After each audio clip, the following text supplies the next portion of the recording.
Hi, I'm Dr. Anthony Coxon, chiropractor here at Simply Health Chiropractic, and today I'd like to talk to you about the psoas muscle and how to stretch it out. The psoas is a very important muscle when it comes to low back and hip problems.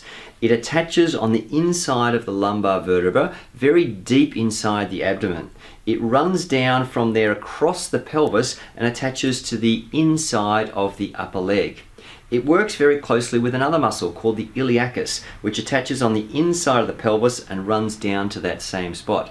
So sometimes they call this muscle the iliopsoas, combining the psoas and iliacus, or the hip flexor. Now the hip flexor or psoas muscle, not surprisingly, its main action is to flex the hip. The reason this muscle is so important is because for people that sit for long periods of time, such as office workers or truck drivers, they will often develop spasm and contracture of this muscle. The other group that we often see problems with their psoas muscle are cyclists, once again because they're in that forward flexed position for long periods of time.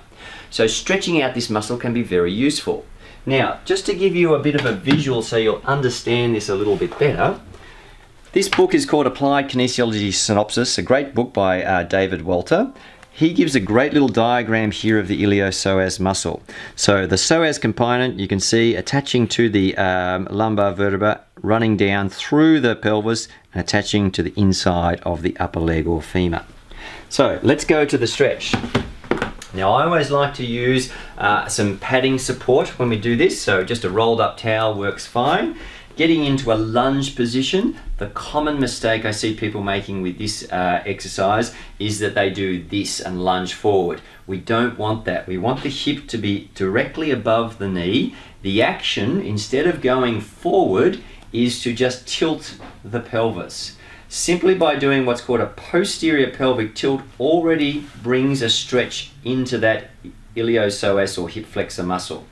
Then from there, if you, to add to the stretch, you can bring the arm on the posterior leg and just stretch across. As long as you're keeping that tilt in the pelvis, you should feel quite a strong stretch through there.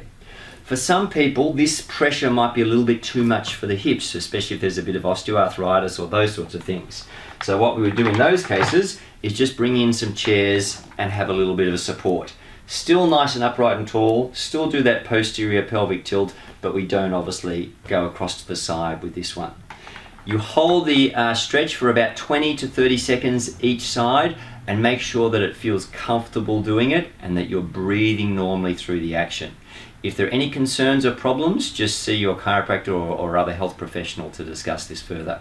Hope you got something out of that and enjoy stretching out your psoas.